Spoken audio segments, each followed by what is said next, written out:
Hello students, हमारे आज के इस वीडियो में हम जो है रचनात्मक व्याकरण के अंतर्गत रिवीजन वर्क करेंगे, जिसमें हम पढ़ेंगे आज अशुद्धियों का शोधन। ठीक है, अशुद्धियों का शोधन होता क्या है।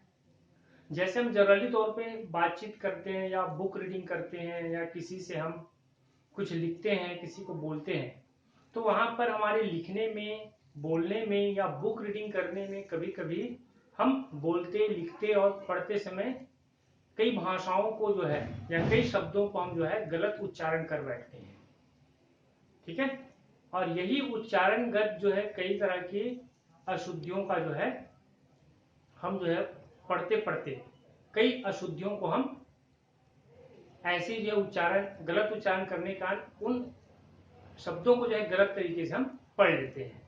तो यही शब्दों का सही उच्चारण न कर पाना या उसको गलत तरीके से लिखना ही जो है अशुद्धियां कहलाती है। ठीक है, तो हमको पता है कि हिंदी व्याकरण के अंतर्गत जितने भी जो व्याकरणगत जो अशुद्धियां होती हैं पढ़ने में, लिखने में, बोलने में, इन सबको दूर करने का केवल एक ही साधन है, वह है व्याकरण। ठीक है, हिंदी व्याकरण जो हमारी अशुद्धियों को बताता है और हमें यह बताता है कि हम कैसे उन अशुद्धियों को दूर करें, कैसे उसका उच्चारण करें, उसको कैसे हम लिखें। इन अशुद्धियों के बारे में हमें जो है केवल व्याकरण ही जानकारी देता है। ठीक है, तो आइए आज हम जो है कुछ अशुद्धियों के बारे में अध्ययन करेंगे, जिसमें हम पढ़ेंगे शब्दगत अशुद्धियां और दूसरा है वाक्यगत अशुद्धियां। शब्दगत अशुद्धियों में जनरली तौर पे हम जिन शब्दों का उच्चारण सही तरीके से नहीं कर पाते हैं, उन्हीं शब्दों का जो है हम जब लिखते हैं तो लिखते समय उसमें जो है कई अशुद्धियां हमारे सामने आ जाती हैं। जैसे एग्जाम्पल के तौर पे अगर हम देखें, पहले इसको समझ लेते हैं एक बार, है ना। व्याकरण सीखने का मुख्य प्रयोजन है बोलने और लिखने में भाषा के मानक रूप का शुद्ध प्रयोग। हम व्याकरण क्यों सीखते हैं, है ना, उसका प्रमुख उद्देश्य होता है हमारे बोलने और लिखने में, हम जो बोल रहे हैं, लिख रहे हैं, उसमें हम भाषा का मानक प्रयोग कर रहे हैं कि नहीं, वो हमें व्याकरण बताता है। ठीक है, मानक मतलब जो शुद्ध भाषा है, हिंदी की जो शुद्ध भाषा है, उस शुद्ध भाषा का हम प्रयोग लिख रहे हैं या पढ़ रहे हैं तो वहां पर हो रहा है कि नहीं हो रहा है, वो हमें व्याकरण बताता है। भाषा की अधूरी जानकारी और उच्चारण दोष के कारण शब्दों तथा वाक्य रचना के नियमों की जानकारी न होने से वाक्य रचना में हम बहुत सी अशुद्धियां कर बैठते हैं।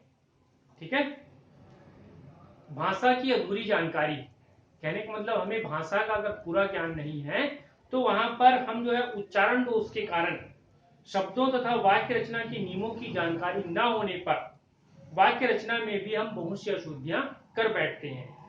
चूंकि भाषा हमारे व्यक्तित्व का निर्माण करती है, भाषा मतलब हम जो बोल रहे हैं वही हमारी भाषा है। जब तक हमारी भाषा में जो है हम शुद्धता नहीं लाएंगे तो उससे सामने वाले के ऊपर कोई प्रभाव नहीं पड़ेगा, है ना। कहने का मतलब हम सही तरीके से अगर बात कर रहे हैं, शुद्ध रूप में अगर भाषा का प्रयोग कर रहे हैं, तो कहीं ना कहीं सुनने वाला भी हमारी बातों से क्या हो जाएगा, प्रभावित होता है। ठीक है, तो इसलिए भाषा हमारे व्यक्तित्व का निर्माण करती है, चाहे वो हिंदी हो चाहे इंग्लिश हो। अगर आप टूटी फूटी हिंदी बोल रहे हो या इंग्लिश बोल रहे हो तो वहां पे आपके उस पर्सनालिटी का जो है कोई प्रभाव नहीं पड़ेगा। लेकिन अगर आप सही तरीके से हिंदी बोल रहे हो या इंग्लिश बोल रहे हो तो कहीं ना कहीं उसका प्रभाव सुनने वाले के मन में बैठता है। इसलिए अशुद्ध भाषा के प्रयोग से हमें सुनने वाले या हमारा लिखा हुआ पढ़ने वाले के मन में हमारे बारे में अच्छी धारणा नहीं बन पाती, हम हंसी के पात्र बनते हैं और परीक्षा में हमारी उपलब्धि पर भी इसका प्रतिकूल प्रभाव पड़ता है। कहने का मतलब यह है, अगर हम भाषा का सही प्रयोग नहीं कर रहे हैं, शुद्ध रूप में अगर हम प्रयोग कर रहे हैं तो कहीं ना कहीं उसका प्रभाव सुनने वाले के मन पर बैठता है, एक प्रतिकूल प्रभाव पड़ता है। साथ ही साथ अगर हम उन भाषाओं का प्रयोग सही तरीके से हम लिख नहीं रहे हैं या पढ़ नहीं रहे हैं तो उस भाषा के प्रयोग से हमारे एग्जाम में भी, मतलब परीक्षा में भी उसका जो है प्रतिकूल प्रभाव देखने को मिलता है। कहने का मतलब हमारे द्वारा लिखा गया शब्द गलत हो जाता है, गलत होने के कारण वह आंसर जो आपने लिखा है वो पूरी तरीके से गलत हो जाता है। इसलिए कभी भी हम जो है शुद्ध भाषा का प्रयोग करें और कैसे हम उसको पहचानें कि ये शुद्ध है या अशुद्ध, इसके लिए हमें जो है व्याकरण की पूरी जानकारी होना आवश्यक है। ठीक है, आइए कुछ और मैं इसकी जानकारी देता हूं।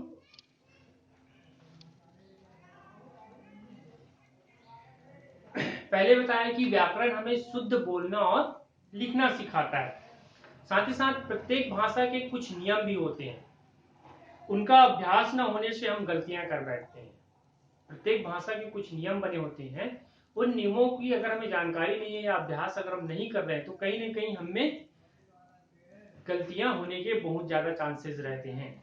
अशुद्ध भाषा का प्रयोग करने से हमारी हंसी होती है। पहले मैंने बताया कि अगर हम अशुद्ध भाषा का प्रयोग करें तो वहां पर हमारी हंसी होगी और परीक्षा में हम कम अंक प्राप्त करेंगे। ठीक है, तो आइए आज हम जो है पहले शब्दगत भाषा के अंतर्गत हम इसका अध्ययन करेंगे। अशुद्ध भाषा के अंतर्गत शब्दगत भाषा का प्रयोग करते हुए हम आगे बढ़ते हैं शब्दगत भाषा में। ठीक है, जैसे इसमें हम देखते हैं मात्रा की अशुद्धियां।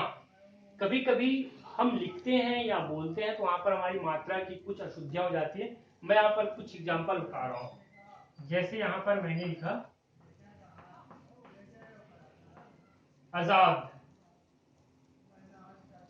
ठीक है, आजाद क्या है, ये अशुद्ध रूप है। इसको हम अगर लिखें तो इसका शुद्ध रूप होता है आजाद।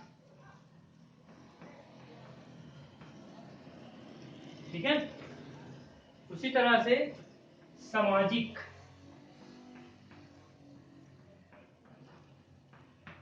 इसका शुद्ध रूप होगा सामाजिक।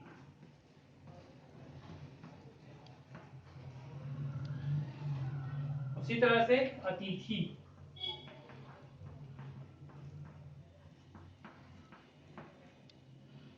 शुद्ध रूप होता है इसका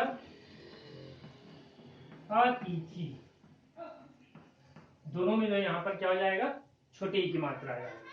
तो कहने का मतलब ये जो है आपकी शब्दगत अशुद्धियां, जहां पर हम मात्राओं को ध्यान नहीं देते, है ना। जैसे इससे पहले भी मैंने एक और व्याकरण के अंदर बताया था, दिन और दिन, है ना, दोनों ही जो है एक बड़ा दी और एक छोटा दी, दोनों को अगर हम लिख रहे हैं तो दोनों ही शब्दों के अर्थ अलग होते हैं। छोटे दी का अगर हम देखें दिन, तो वहां पर दिन का मतलब होता है दिवस या वार, और बड़े दी का अगर हम देखें दिन लिख रहे हैं वहां पर, तो दिन का मतलब वहां पर हो जाएगा उसका गरीब, है ना। तो इस तरह से ये शब्दगत अशुद्धियों में हमारे मात्राएं जो है बहुत सारे मिस्टेक होने के कारण हम जो है उन शब्दों को गलत तरीके से लिख सकते हैं। ये आपके बुक में जो है बहुत सारी शब्दगत अशुद्धियां दी गई हैं, एग्जाम्पल के तौर पे आप उसको अच्छे से देख सकते हैं कहाँ कहाँ पे हमारी मिस्टेक होती है। ठीक है, इसके बाद आते हैं वाक्यगत अशुद्धियां। ठीक है, बहुत सारे आपके शब्दगत अशुद्धियां दी हुई हैं एग्जाम्पल के तौर पे, इसको आप अच्छे से पढ़ लेंगे और ध्यान रखेंगे कि कहां पर हमारी अशुद्धियां हो रही हैं। नेक्स्ट है आपके वाक्यगत अशुद्धियां। इसके भी बहुत सारे एग्जाम्पल दिए हैं, मैं कुछ एग्जाम्पल आपके दे रहा हूं।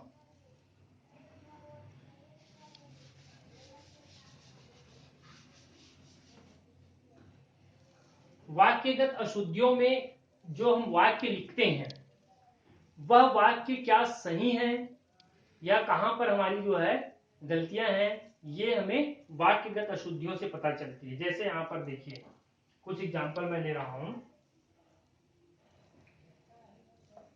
शाम को माताजी आ रहे हैं।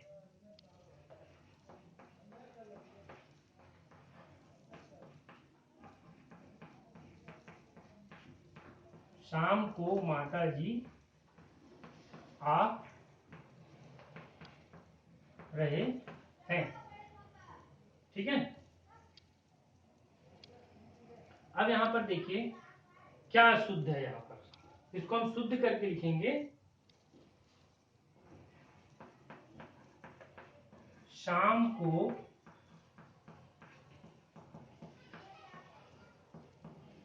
माताजी आ रही है। ठीक है, यहाँ पर देखिए हम जरूरी तौर पे ऐसा प्रयोग करते हैं, शाम को माता जी आ रहे हैं, तो यहाँ पर माता जी मतलब क्या होता है, स्त्रीलिंग है, इसलिए हम यहाँ पर इसमें लास्ट में भी हम जो है रही का प्रयोग करेंगे, ना कि रहेगा।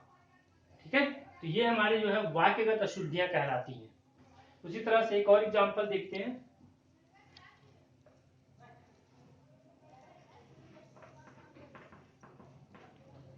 पुस्तकें ये किसकी है।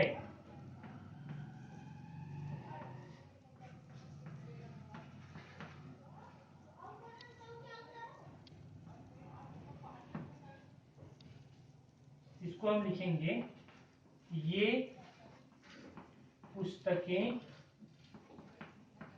किसकी है। ठीक है, यहाँ पर मैंने कुछ एग्जाम्पल लिए, आपके बुक में ढेर सारे एग्जाम्पल दिए हैं, इन एग्जाम्पल को आप अच्छे से रीड करेंगे और जहां पे आपको समझ नहीं आया उसको आप पूछ सकते हैं। ठीक है, इस तरह से आपके बुक में बहुत सारे अशुद्धियों का शोधन जो है दिया गया है, आप इसको ध्यान से पढ़िए, समझिए, नहीं समझ में आता है तो आप मुझसे पूछ सकते हैं। तो ये आज के वीडियो में हमने जो है वाक्यगत अशुद्धियों के अशुद्धियों का शोधन के अंतर्गत हमने जो दो तरह की अशुद्धियां पढ़े, शब्दगत अशुद्धियां और वाक्यगत अशुद्धियां। शब्दगत अशुद्धियों में जो है हमारी मात्राओं में जो मिस्टेक होते हैं, हम मात्राओं पर जो है छोटा ही बड़ा ही की जगह में जो है कुछ अलग लगा देते हैं, तो वहां पर इन अशुद्धियों के कारण जो है उस शब्द का जो अर्थ है वो बदल जाता है। इसको हम कहते हैं शब्दगत अशुद्धियां। उन्हीं तरह से वाक्यगत अशुद्धियों में जो है यहाँ पर स्त्रीलिंग है तो उसके कारण कुछ तरह से मिस्टेक हमारे आ जाते हैं, है ना।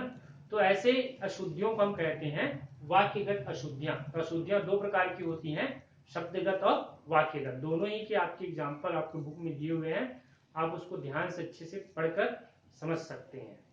ठीक है, नेक्स्ट वीडियो में मैं आपको व्याकरण की और भी जानकारी दूंगा, छोटी छोटी लेकिन बहुत कई महत्वपूर्ण जानकारियां आपके साथ शेयर करूंगा। आज की वीडियो के लिए इतना ही। ठीक है।